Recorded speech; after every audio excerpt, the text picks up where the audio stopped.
The first time I heard a knock on my door at 7 in the morning, I knew my peaceful life in Meadowbrook Hills, Connecticut, was about to get a whole lot more complicated.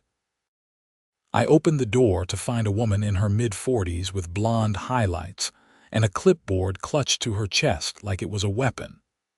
She wore a bright pink tracksuit that looked expensive, and sunglasses perched on top of her head despite the early hour and overcast sky. "Good morning," I said, trying to sound friendly despite being woken up on a Saturday. "Can I help you?" Sharon Whitmore, HOA president, she announced, not offering her hand.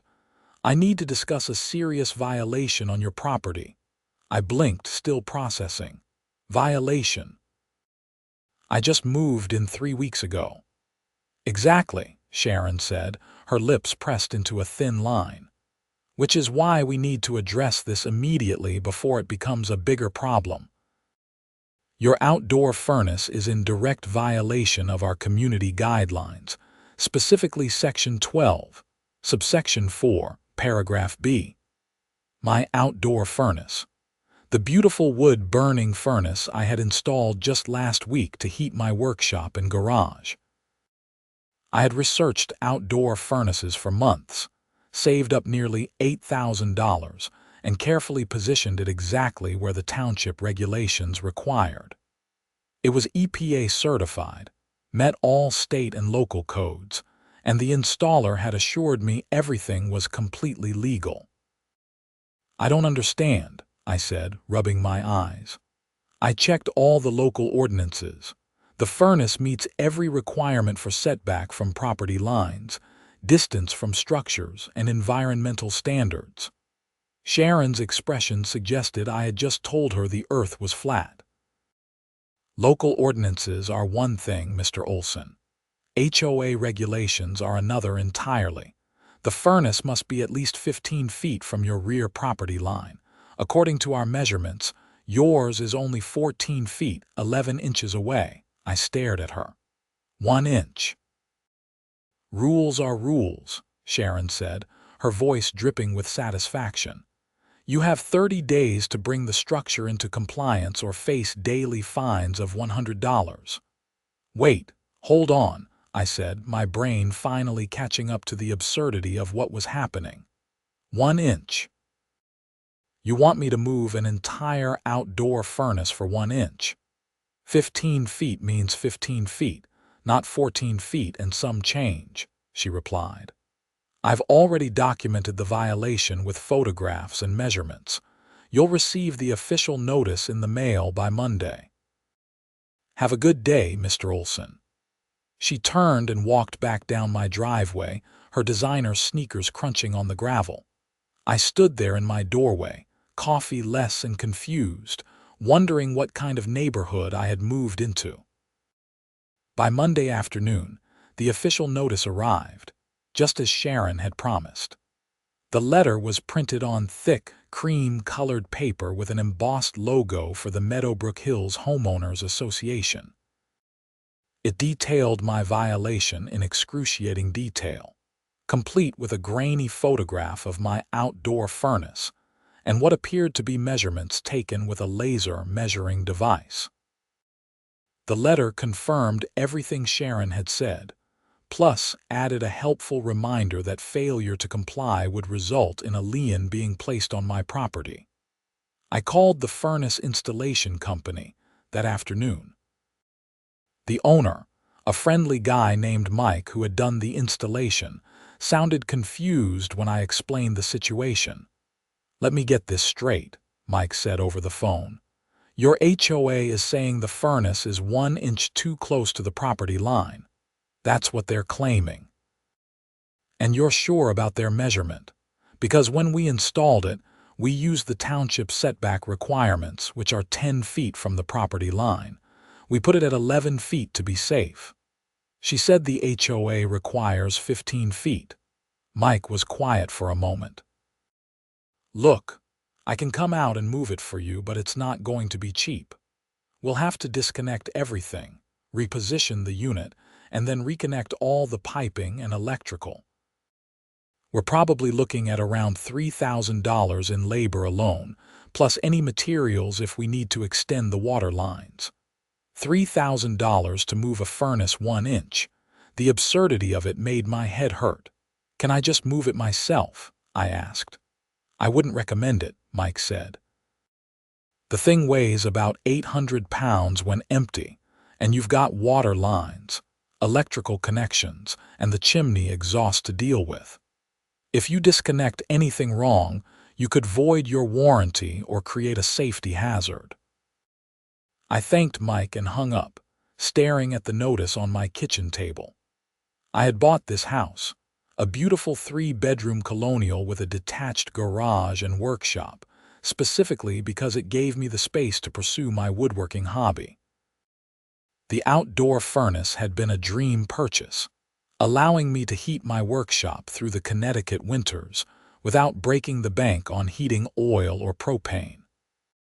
Now some HOA president with a tape measure was threatening to fine me into bankruptcy over a measurement that fell within the margin of error for most measuring devices. That evening, I decided to do what any reasonable person would do. I pulled out my own measuring tape and went into the backyard to verify Sharon's claim. The outdoor furnace stood proudly behind my garage, a large green metal box about the size of a small car. It had a chimney stack rising about 12 feet into the air and thick, insulated pipes running underground to my workshop and garage. The manufacturer's nameplate gleamed in the evening light, declaring it an EPA-certified, Phase 2 compliant outdoor wood boiler. I extended my measuring tape from the back of the furnace to the property line, marked by a row of wooden stakes the previous owner had placed. The measurement read exactly 15 feet. Confused, I measured again. Still 15 feet. I measured from multiple points along the furnace's back panel. Every measurement came up at 15 feet or slightly more. I grabbed my phone and called my real estate attorney, a sharp woman named Margaret who had handled my house closing. She listened to my explanation and asked me to email her the HOA notice. "Give me until tomorrow," Margaret said. "I want to review your closing documents and the HOA bylaws. Something doesn't sound right here." The next morning, Margaret called me back with news. "So here's the interesting part," she said. "According to your deed and the survey from your closing, your property line is actually 3 feet further back than where those wooden stakes are placed." "What?" "Those stakes were probably placed by the previous owner for a garden or something," Margaret explained. "They're not your actual property line. Your real property line is marked by iron pins in the ground, which should have been located during the survey. If you measure from the actual property line, your furnace is at least 18 feet away, well within any reasonable setback requirement." Relief flooded through me. "So I'm in compliance." "You were always in compliance," Margaret said. "The HOA measured from the wrong point. I'd suggest you get a surveyor out there to mark your actual property lines clearly, just to document everything. Then you can respond to the HOA with the correct information and put this whole thing to bed." I hired a surveyor that same day. His name was Tom Chen, and he came recommended by Margaret. Tom showed up the following afternoon with equipment that looked like something from a science fiction movie, and spent 2 hours carefully locating the iron pins that marked my property corners. "Here's your issue," Tom said, pointing to the ground near the wooden stakes. "These stakes are about 3 feet inside your actual property line. Someone placed them here, probably for landscaping purposes, but they don't represent the legal boundary of your lot." Tom marked my actual property lines with bright orange paint and provided me with a certified survey showing the exact measurements. From my actual rear property line, the outdoor furnace sat 18 feet, 2 inches away. I felt vindicated as I prepared my response to the HOA. I drafted a polite but firm letter explaining that their measurement had been taken from incorrect markers, attached a copy of the certified survey, and requested that the violation notice be withdrawn immediately. 3 days later, I received a response from Sharon. The letter was shorter than the first one and much less polite. Dear Mr. Olson, we have reviewed your survey and consulted with our own property records. While we acknowledge that the wooden stakes may not represent your legal property line, our bylaws specifically state that all measurements shall be taken from visible property markers. The wooden stakes constitute visible property markers. Therefore, our original violation notice stands. You have 23 days remaining to achieve compliance. Sincerely, Sharon Whitmore, HOA President. I read the letter 3 times, each time feeling my blood pressure rise a little higher. They were actually trying to argue that incorrectly placed wooden stakes overrode a legal property survey. I called Margaret again. When I read her Sharon's response, she laughed, though it wasn't a pleasant sound. "Oh, they want to play it that way," Margaret said. "Okay, here's what we're going to do. First, I'm going to send them a formal legal response explaining that visible markers do not override legally recorded property boundaries. Second, I'm going to point out that if they pursue this violation, they're opening themselves up to a lawsuit for harassment and potentially violating fair housing laws by selectively enforcing arbitrary standards. Third, and I cannot stress this enough, do not pay any fines they try to assess. What if they put a lien on my house? Let them try, Margaret said. Any lien based on a fraudulent violation would be invalid, but I don't think it'll come to that. Usually, when HOAs get a strongly worded letter from an attorney, they back down. The problem is, the people running these organizations often have no legal training and a lot of free time. They think they can interpret their bylaws however they want. Margaret sent her letter the next day. I thought that would be the end of it. I was wrong. A week went by with no response from the HOA. Then, on a Tuesday evening, I came home from my job at the architectural firm to find a bright orange sticker plastered on my front door. The sticker declared my property in violation of community standards and warned that legal action was pending. But that wasn't the worst part.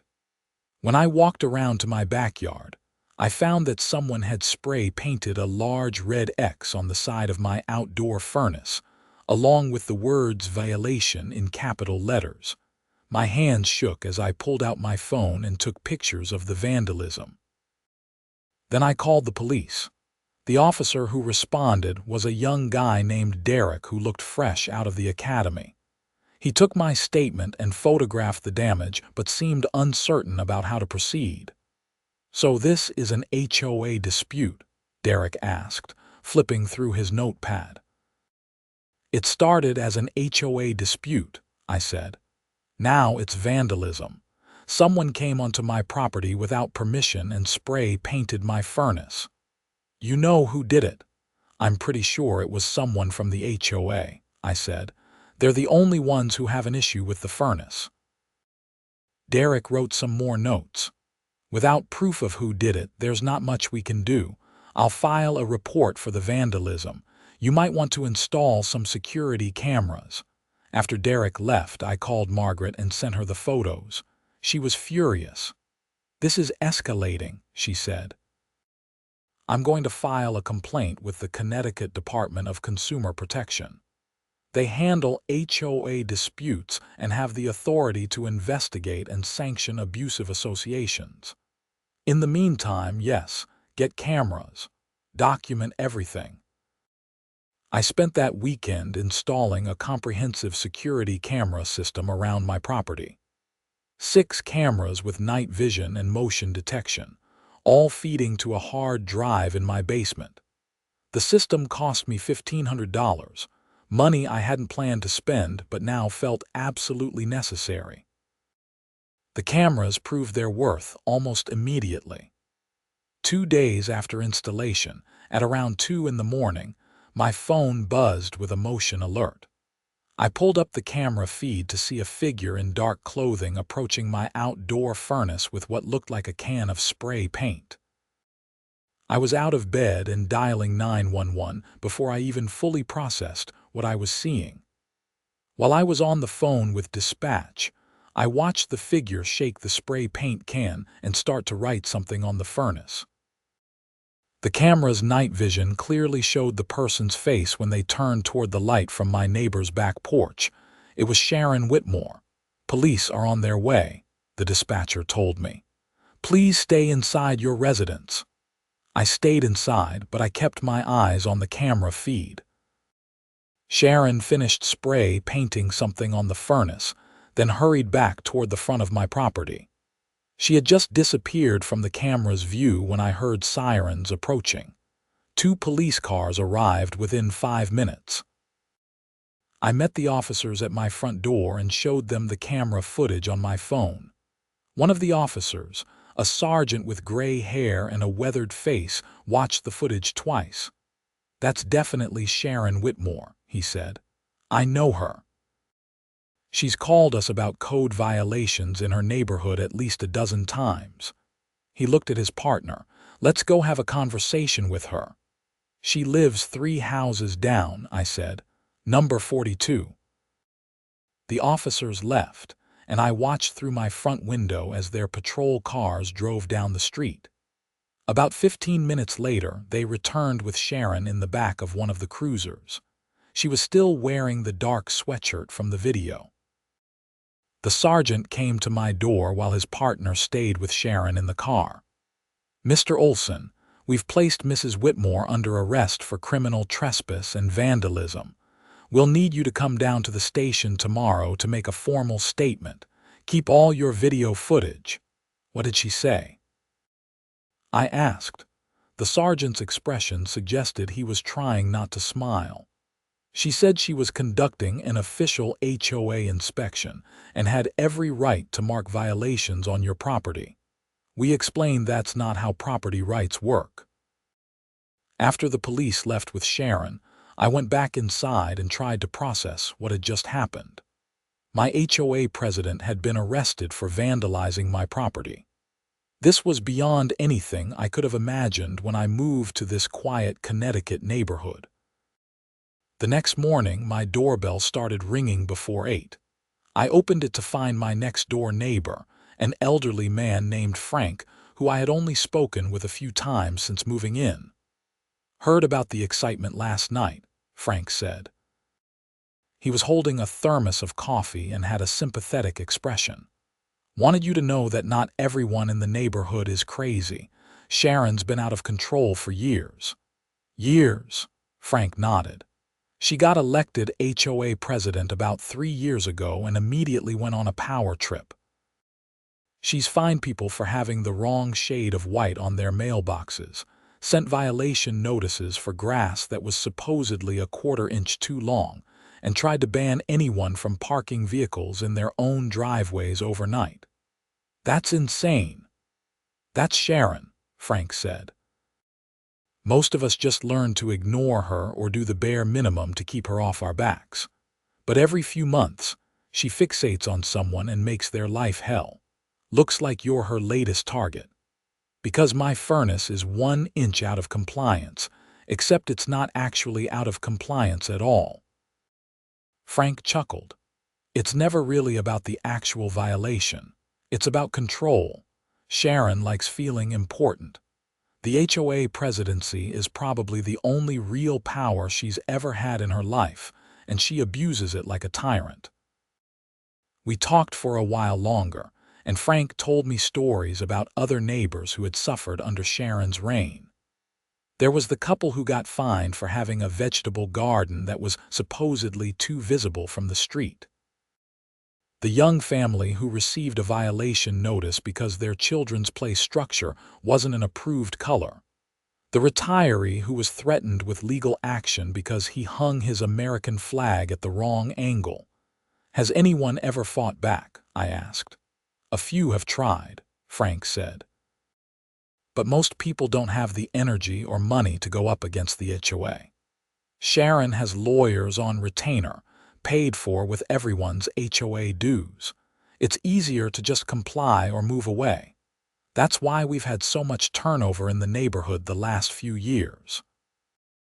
After Frank left, I made my statement at the police station. The officer who took my statement told me that Sharon had been released on bail but had been ordered to stay away from my property. He also mentioned that the prosecutor was taking the case seriously because it appeared to be part of a pattern of harassment. Margaret called me that afternoon with an update. I spoke with the Department of Consumer Protection. They're opening an investigation into the Meadowbrook Hills HOA based on your complaint, and several others they've received over the past year. In the meantime, I've filed a restraining order against Sharon Whitmore and sent a cease and desist letter to the HOA board demanding they withdraw the violation notice against you. What about the vandalism to my furnace? Document the cost of cleaning or repainting it, Margaret said. We'll include that in a civil suit for damages. Between the criminal case and the civil action, Sharon's going to be dealing with legal problems for quite a while. I felt a grim satisfaction at that news, but I was also worried about what would happen next. Sharon might have been arrested, but she was still the HOA president, and there were still 3 weeks left on my supposed compliance deadline. The answer came faster than I expected. That weekend, I received a certified letter from the HOA board, but this letter wasn't from Sharon. It was signed by someone named Douglas Patterson, identified as the vice president of the association. Dear Mr. Olson, the letter began. The board of the Meadowbrook Hills Homeowners Association has conducted a review of the violation notice issued regarding your outdoor furnace. After consulting with a licensed surveyor and reviewing the relevant property records, we have determined that your furnace is in full compliance with all setback requirements. The violation notice issued by our president was made in error and is hereby withdrawn. We apologize for any confusion or inconvenience this matter may have caused. Please consider this issue closed. I read the letter 3 times, hardly believing what I was seeing. They were backing down completely. Margaret laughed when I called to tell her. They must have gotten advice from a real lawyer who explained how much trouble they'd be in if they kept pushing this. Smart move on their part. So it's over. The HOA part is over, Margaret said, but Sharon still has criminal charges to deal with. That's between her and the prosecutor now. I should have felt relieved. The HOA had backed down, withdrawn the violation notice, and apologized. My furnace was officially in compliance, but I couldn't shake the feeling that something else was coming. People like Sharon Whitmore didn't just give up because they got arrested once. My instinct proved correct. 2 weeks after the withdrawal letter, I came home from work to find that someone had filed a complaint with the town's building department, claiming that my outdoor furnace was installed without proper permits. The building inspector, a patient man named Robert who clearly dealt with nonsense complaints regularly, came out the next day. I showed him all my permits, which had been properly filed and approved before installation. I also showed him the installation company's license and insurance documents, the manufacturer's specifications, and the EPA certification. Robert inspected everything thoroughly, checked his records, and then shook his head. Everything's in order. Whoever filed this complaint was either misinformed or deliberately wasting everyone's time. I'll close this out as unfounded. Can you tell me who filed the complaint? I asked. Robert hesitated. Technically, I'm not supposed to, but since this appears to be part of a harassment situation. He lowered his voice. It was filed by a Sharon Whitmore, listed as HOA president, Same person who's filed about 30 other complaints in this neighborhood over the past 2 years. She's been arrested for vandalizing my property, I said. She's supposed to stay away from me. Robert's eyebrows rose. Then filing false complaints about your property probably violates that order. You might want to mention this to the police. I did exactly that. I called the sergeant who had arrested Sharon and explained about the building department complaint. He sighed heavily. I'll pass this information to the prosecutor, he said. Mrs. Whitmore is really not helping her case. At this point, she's looking at possible jail time, not just fines. The criminal case against Sharon moved slowly through the system, as these things do. In the meantime, I finally had peace. No more violation notices. No more threatening letters. No more middle-of-the-night vandalism attempts. My security cameras recorded nothing more exciting than neighborhood cats and the occasional raccoon. 3 months after Sharon's arrest, I received a notice about an emergency HOA meeting.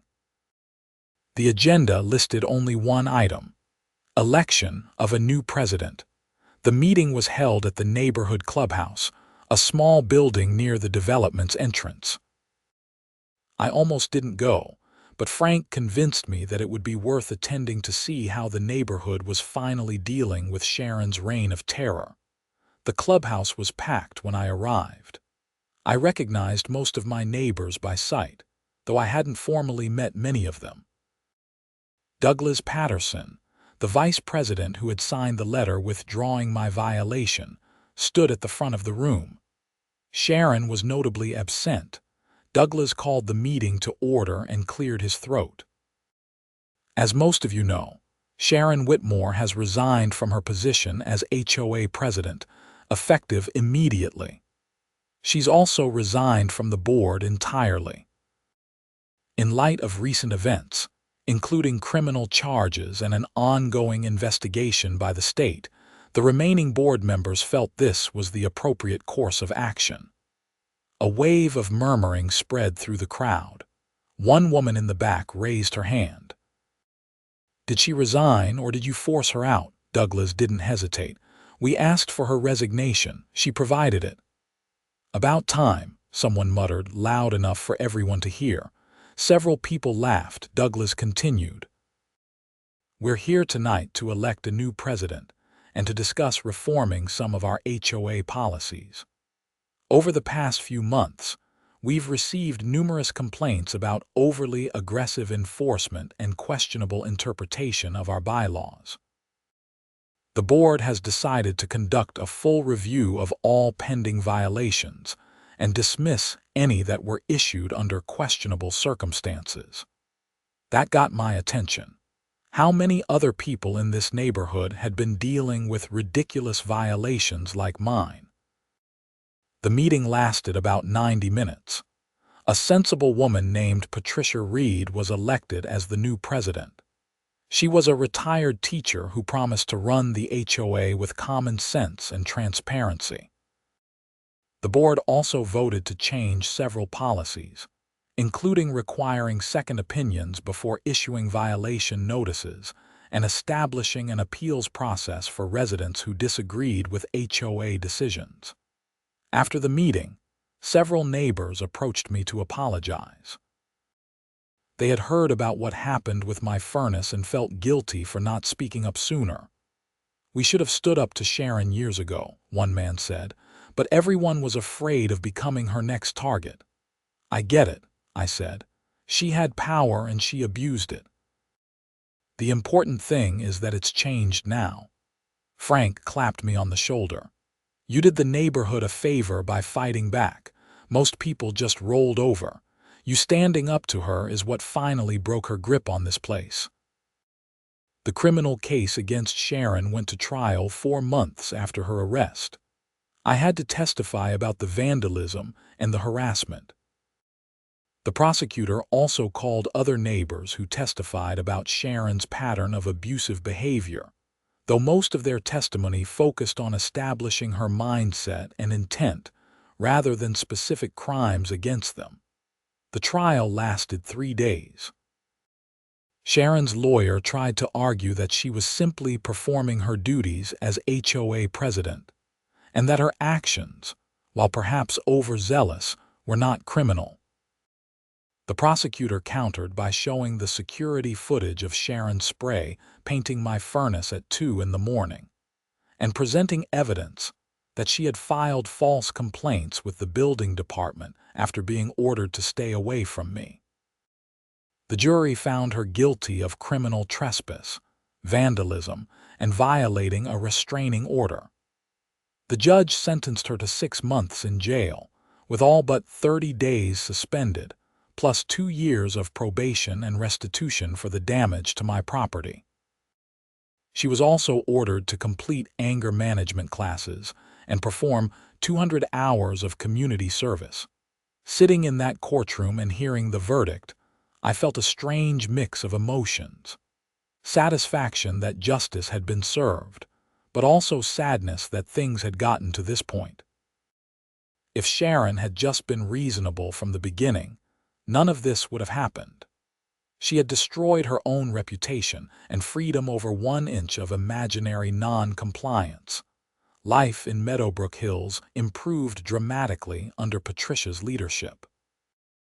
The HOA became what it was supposed to be, an organization that maintained common areas and helped preserve property values through reasonable standards, not a tool for one person's power trips. But my story with the outdoor furnace wasn't quite finished yet. Because even though the HOA had withdrawn the violation and admitted I was in compliance, I couldn't let go of the sheer pettiness of the original complaint. 1 inch. They had demanded I move an entire 800-pound furnace, risking my warranty and spending thousands of dollars, because of 1 inch.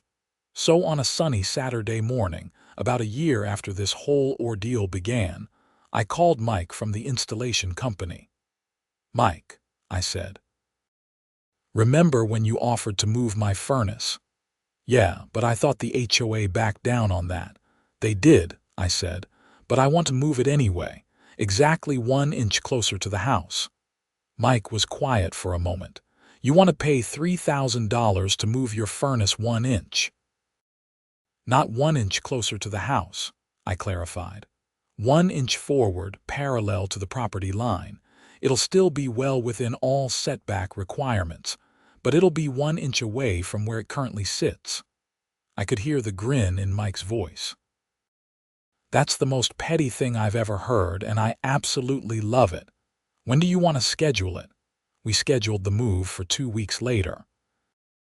Mike brought his crew, and they spent the better part of a day carefully disconnecting the furnace, moving it exactly 1 inch forward using hydraulic jacks and steel rollers, and then reconnecting everything. The final position put the furnace at 18 feet, 3 inches from the actual property line. Mike handed me the invoice with a handwritten note at the bottom. "Moved per owner request, 1 inch forward for malicious compliance purposes." I framed that invoice and hung it in my workshop, right above my workbench where I could see it every day. But that still wasn't the end of the story. About a week after moving the furnace, I was working in my shop when I heard a knock on the workshop door. I opened it to find Patricia, the new HOA president, standing there with an amused expression. "Frank told me what you did," she said. "I moved my furnace," I replied innocently, "still in full compliance with all setbacks and regulations." 1 inch, Patricia said. 1 inch, I confirmed. Patricia laughed, a genuine sound of amusement. "You know what? Good for you. After everything Sharon put you through, you earned the right to a little malicious compliance. Just out of curiosity, how much did it cost to move an 800-pound furnace 1 inch?" $3,200. Patricia winced. "That's dedication to a joke." "It wasn't a joke," I said seriously. "It was a statement. Sharon demanded I move my furnace 1 inch into compliance, so I moved it 1 inch, just not the inch she wanted." Patricia nodded slowly. Fair enough. Well, I can officially tell you that the HOA has no issues with your furnace's current position, just like we had no issues with its previous position. Carry on. After she left, I went back to my woodworking with a satisfaction that had nothing to do with the project I was building. The furnace hummed quietly in the background, keeping my workshop warm and comfortable. It sat exactly 1 inch away from where Sharon Whitmore had demanded it not be, and there wasn't a single thing anyone could do about it. The following summer brought a neighborhood barbecue organized by the new HOA board as a way to build community after the divisive Sharon years. I brought my famous potato salad and spent the afternoon actually getting to know my neighbors. Frank cornered me by the grill and handed me a beer. Heard you're thinking of running for the board next year. Who told you that, Patricia? She thinks you'd be good at it. Says we need people willing to stand up for what's right. I considered it. Maybe. But right now, I'm just enjoying having a functioning HOA that doesn't harass its members. That's fair, Frank said. But if you do decide to run, you've got my vote. Anyone who'll spend $3,000 to move a furnace 1 inch on principle is exactly the kind of stubborn we need around here. I didn't run for the board that next year, but I did become more involved in the community. I attended meetings regularly, joined the architectural review committee, and even helped mediate a few disputes between neighbors over typical suburban issues like tree trimming and fence placement. Sharon, for her part, moved away from Meadowbrook Hills after serving her 30 days. I heard through the neighborhood grapevine that she had relocated to Arizona to live near her daughter. I hoped, for the sake of whatever new community she joined, that she had learned something from her experience. But I wasn't optimistic. The civil suit I had filed against Sharon for damages was settled out of court. Her insurance company paid for the cleaning and repainting of my furnace, plus additional compensation for harassment and emotional distress. The settlement wasn't huge, barely enough to cover a quarter of what I had spent on security cameras and the eventual furnace move, but it felt like closure. 2 years after the initial violation notice, I was sitting in my workshop on a cold January evening, the outdoor furnace keeping everything toasty warm while I worked on a commissioned bookshelf. My phone buzzed with a text from Margaret, my attorney, who had become something of a friend through all this. Saw Sharon's probation report, the text read. Completed all requirements including anger management. Hope she actually learned something. I texted back. Me too. Still worth $3,000 to move that furnace though. Margaret sent back a laughing emoji. I set down my phone and ran my hand along the smooth oak I was working with. The wood was perfect, no knots or imperfections, just clean grain running straight and true. My workshop was comfortable, heated by a furnace that sat exactly 18 feet, 3 inches from my property line, and exactly 1 inch forward from where it had been installed initially. Some people might say I was petty for moving that furnace, that I should have let it go after the HOA backed down and Sharon was arrested, but those people didn't understand the principle of the thing. Sharon had tried to use arbitrary rules and manufactured violations to control me. She had vandalized my property, harassed me, and cost me thousands of dollars in legal fees and security equipment. Moving that furnace 1 inch wasn't petty. It was a statement. A declaration that I wouldn't be bullied, that I would stand up for what was right. And that sometimes the best response to unreasonable demands is technically compliant malicious compliance. The bookshelf I was building came together beautifully over the next few hours. It was commissioned by a young couple in the neighborhood, new homeowners who had heard about my woodworking and wanted something custom for their nursery. As I worked, I thought about how different this neighborhood felt now compared to when I had first moved in. The fear and tension that had characterized Meadowbrook Hills under Sharon's leadership had evaporated. People decorated their homes without worrying about violation notices. Kids played in yards without parents fretting about toys being left out overnight. The HOA still existed and still enforced reasonable standards, but it did so with common sense and a light touch. Patricia stopped by my workshop occasionally to chat about neighborhood issues and get my input. She had transformed the HOA from a dictatorship into an actual community organization. Dues money that had previously gone to Sharon's legal fund for harassment campaigns now went to improving common areas, organizing events, and maintaining the neighborhood entrance landscaping. The next morning, I was loading the finished bookshelf into my truck for delivery when Frank walked over from his house. "Beautiful work," he said, admiring the piece. "You know, you should think about doing this full time. You've got a real talent." "Maybe someday," I said. "The architecture firm pays better right now." "True, but would you rather design buildings you'll never see built or create furniture that people will treasure for generations?" It was a good question, one I had been asking myself lately. My woodworking hobby had grown into something more substantial. I had commissions backed up for 3 months, and word of mouth was bringing me more business every week.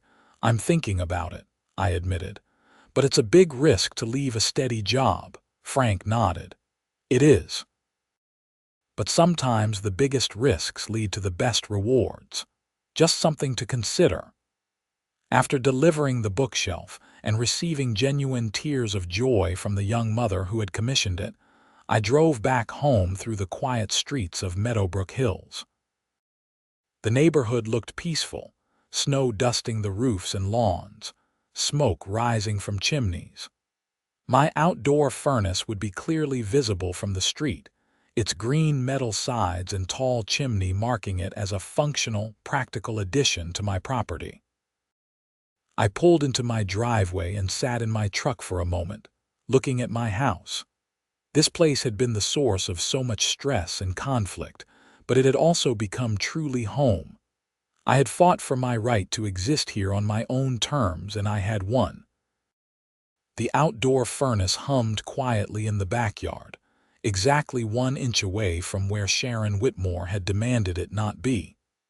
Every time I looked at it, I remembered the principle I had stood up for. Not just my right to heat my workshop, but everyone's right to live without arbitrary harassment from petty tyrants with clipboards.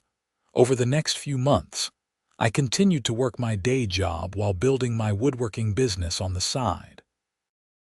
The outdoor furnace kept my workshop warm and comfortable, allowing me to work year-round without worrying about heating costs. The $3,000 move had been worth every penny, not for any practical reason, but because every time I fired up that furnace, I smiled thinking about how it sat exactly where I wanted it, perfectly compliant with all actual regulations, and exactly 1 inch into Sharon's original requirement. Spring came to Connecticut with mud and rain and eventually warm sunshine. The neighborhood came alive with the sound of lawnmowers and kids playing. The HOA held its annual meeting, and Patricia was re-elected president unanimously. During her speech, she mentioned how the association had turned around over the past 2 years, moving from one of the most complained about HOAs in the state to a model of reasonable governance. "We learned some hard lessons," Patricia said to the assembled homeowners. "We learned that rules exist to serve the community, not to give power to individuals. We learned that enforcement should be fair, consistent, and reasonable. And we learned that when we work together as neighbors instead of treating each other as adversaries, everyone benefits." There was genuine applause at that, and I found myself clapping along. It felt good to be part of a functional community again. After the meeting, several neighbors approached me with woodworking commissions. A dining table, a set of custom cabinets, an entertainment center. The requests kept coming, and I found myself seriously considering Frank's suggestion about going full-time with the woodworking. That night, I sat in my workshop with a legal pad, running numbers. Could I really make a living doing this? The math was actually encouraging. My commissions were bringing in decent money, and my overhead was low. The outdoor furnace kept my costs down significantly. If I went full-time, I could take on more projects, build my reputation, maybe even hire an apprentice eventually. I called Margaret the next day to discuss the legal aspects of transitioning to a full-time business. She was enthusiastic and offered to help me set up an LLC and handle all the paperwork.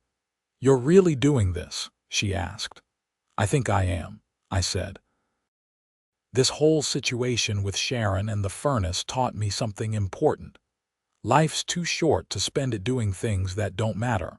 I want to create things, build things with my hands, things that will last.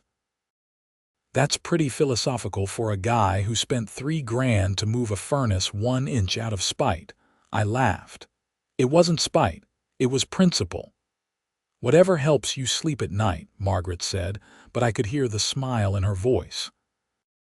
By summer, I had given my notice at the architecture firm and officially launched Yates Olson Custom Woodworking. My business cards featured a subtle image of my workshop, with the outdoor furnace chimney just visible in the background. It was a private joke, but one that made me smile every time I handed a card to a potential client. The business grew faster than I expected.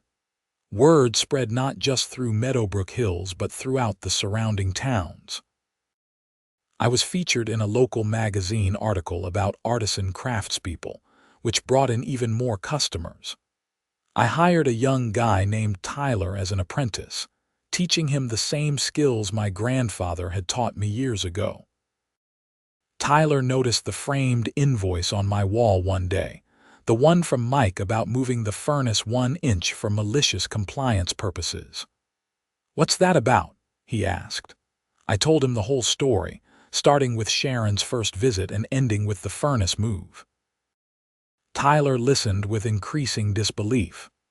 "So you paid $3,000 to move a furnace 1 inch just to make a point, to stand up for principle," I corrected. "There's a difference." "If you say so, boss." But a few weeks later, when we delivered a custom desk to a client who tried to negotiate the price down after the work was already completed, Tyler whispered to me, "This is a principle situation, isn't it?" I held firm on the price, and the client paid without further argument. On the drive back, Tyler said, "I get it now. About the furnace, sometimes you have to draw a line." "Exactly," I said. "People will push as far as you let them. You have to know when to push back." 3 years after that first violation notice, Meadowbrook Hills held a neighborhood celebration to mark the 5th anniversary of the development. The party was held at the clubhouse, with food trucks and a band and games for kids. I brought my latest project to display, an intricate wooden sculpture of a tree that had taken me 6 months to complete. It wasn't commissioned work, just something I had created for the joy of it. The sculpture attracted a lot of attention, with neighbors asking about my process and technique. Patricia stood next to me for a while, admiring the sculpture. "You've come a long way since moving in," she said. "From fighting off violation notices to being one of the neighborhood's most successful small business owners. Strange how things work out," I said. "It's not strange at all," Patricia replied. "You stood up for yourself when it mattered. That takes courage, and courage tends to lead to good things." Frank joined us, holding a plate loaded with barbecue. "Did you tell her about the business expansion?" I had recently signed a lease on a larger workshop space in town, allowing me to take on bigger projects and potentially hire more apprentices. The outdoor furnace would stay at my house, still heating my original workshop where I did my personal projects. "Congratulations," Patricia said.